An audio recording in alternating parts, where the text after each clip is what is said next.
కళ్ళు మూసుకొని ఒక్కసారి నీ పార్ట్నర్ గురించి ఆలోచించు. నీ బ్రెయిన్లో వస్తున్న ఫస్ట్ థాట్ ఏంటి? హ్యాపీనెస్సా లేక భయమా? నాకు అబద్ధం చెప్పొద్దు, నీకు నువ్వు అబద్ధం చెప్పుకోవద్దు. Simple logic.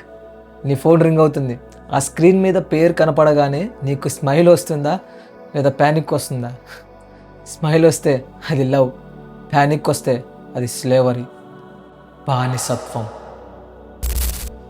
చాలామంది అది ప్రేమ అనుకొని భరిస్తున్నారు. You are not in a relationship, you are in a cage. ఈరోజు ఆ కేజ్ని బద్దలు కొట్టాలి అంటే ఈ వీడియోని చివరి వరకు చూడండి. Either you will wake up or you will break up. Welcome to project D. Friends, అసలు నిజం మాట్లాడుకుందాం. ఈ జనరేషన్లో లవ్ కంటే టైంపాసే ఎక్కువ ఉంది. నీకు వైబ్ ఉంది, కెమిస్ట్రీ ఉంది, గ్రోత్ ఉందా? ఎస్. చాలామంది టాలెంటెడ్ అబ్బాయిలు, టాలెంటెడ్ అమ్మాయిలు లైఫ్లో ఓడిపోతున్నారు. ఎందుకంటే వాళ్ళు సెలెక్ట్ చేసుకున్న పార్ట్నర్తో వైబ్ మ్యాచ్ అవుతుందా లేదా చూస్తున్నారని తప్ప విజన్ మ్యాచ్ అవుతుందా లేదా చూడడం లేదు. నువ్వు సెలెక్ట్ చేసుకున్న పార్ట్నర్ యాంకరా లేదా రాకెట్టా? యాంకర్స్. వీళ్ళు షిప్ని ముందుకు కదలనివ్వరు, నీ టైంని ఎక్కువ ప్రేమిస్తారు నీకన్నా కూడా. నాతో మాట్లాడడం లేదు, నాకు టైం ఇవ్వడం లేదు అని చెప్పి నీ కెరియర్ ఫోకస్ని డిస్టర్బ్ చేస్తారు. అదే రాకెట్స్ అయితే నువ్వు వద్దన్నా సరే నేను పైకి పుష్ చేస్తారు. నీకు పని ఉంది అంటే సరే నీ పని పూర్తయిన తర్వాత మాట్లాడుకుందాం, గో క్రష్ ఇట్ అని చెప్పి నీకు ఒక ధైర్యాన్ని ఇస్తారు. అరే, లైఫ్ పార్ట్నర్ని సెలెక్ట్ చేసుకోవడం అంటే నీ కంపెనీకి ఒక కోఫౌండర్ని హైర్ చేసుకోవడం లాంటిదే. నువ్వు హైరింగ్ కనుక తప్పుగా చేసావంటే కంపెనీ మూసుకోవాల్సిందే. ప్రేమ చాలా అందమైంది, కానీ పోవర్టీ చాలా దరిద్రమైంది. నీ దగ్గర డబ్బులు లేకపోతే ప్రేమ కూడా ఫ్రస్ట్రేషన్గా మారిపోతుంది. మనిషిని వెతకడం మానేసి పర్పస్ని వెతకండి. ఎందుకంటే బెచ్చగాడిని ఎవరు ప్రేమించరు, రాజుని లేదా రాణిని అందరూ ప్రేమిస్తారు.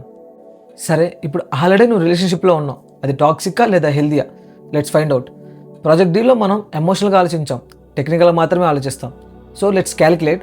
ఒక యావరేజ్ కపుల్ 20 ఏజ్ ఆ 25 ఏజ్ వాళ్ళు బయట తిరగడానికి, తినడానికి, కాఫీలకి, వాళ్ళకి వీళ్ళకి ఎంత ఖర్చు చేస్తారు? సో 5,000 to 10,000 ఖర్చు చేస్తారు. అదే 5,000 to 10,000ని నువ్వు ఇన్వెస్ట్ చేసో లేకపోతే ఒక కొత్త స్కిల్ మీద వర్క్ చేసి ఉంటుంటే ఈ పాటికి బై ఏజ్ ఆఫ్ 30 నువ్వు ఫైనాన్షియల్గా ఫ్రీగా ఉండేవాడివి. ఇప్పుడు ఏం మిగిలింది? పాత పడిపోయిన టెడీ బేర్లు, ఎక్స్పైర్ అయిపోయిన చాక్లెట్లు. నీ రిలేషన్షిప్ సర్వైవ్ అవ్వాలంటే ఈ 3 రూల్స్ గుర్తుపెట్టుకో. Rule number 1, the deep work zone. Daily ఒక 4 hours no text, no calls, no conversation. దీనికి మీ పార్ట్నర్ ఒప్పుకుంటే దట్స్ గుడ్. ఒప్పుకోలేదు అంటే వాళ్ళు మీ గ్రోత్ కన్నా మీ అటెన్షన్ ఎక్కువ ప్రేమిస్తున్నారు. Rule number 2, 80/20 rule. అంటే మీ కన్వర్జేషన్లో 80% ఆఫ్ టైం మీ గ్రోత్ గురించి, మీ కెరీర్ గురించి, దీని గురించి మాత్రమే ఉండాలి. ఒక 20% ఆఫ్ టైమే మీ గాసిప్స్, రొమాన్స్ ఇవన్నీ ఉండాలి. అండ్ రూల్ నెంబర్ 3, లో maintenance.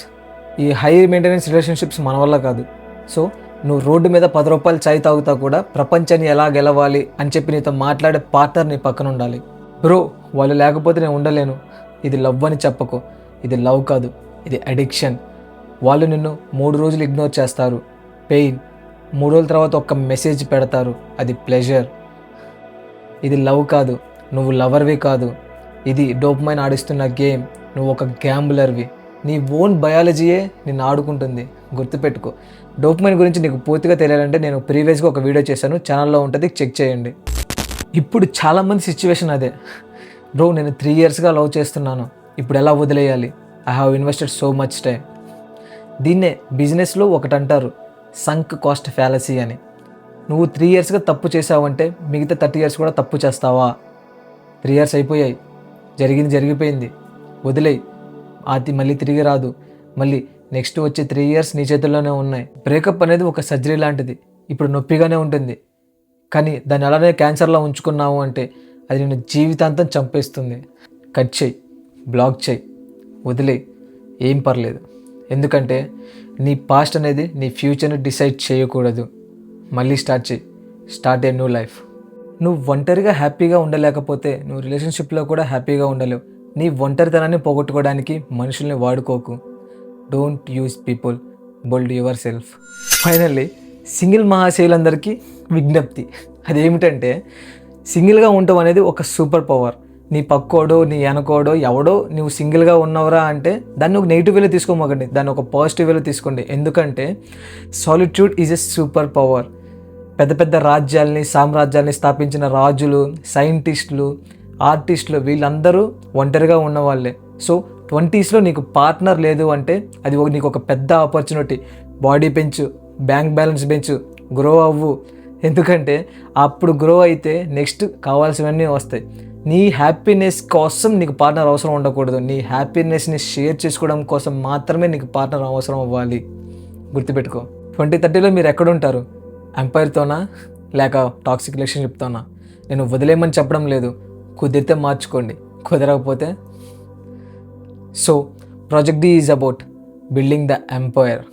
Bring the right rocket or fly alone like a king. Signing off.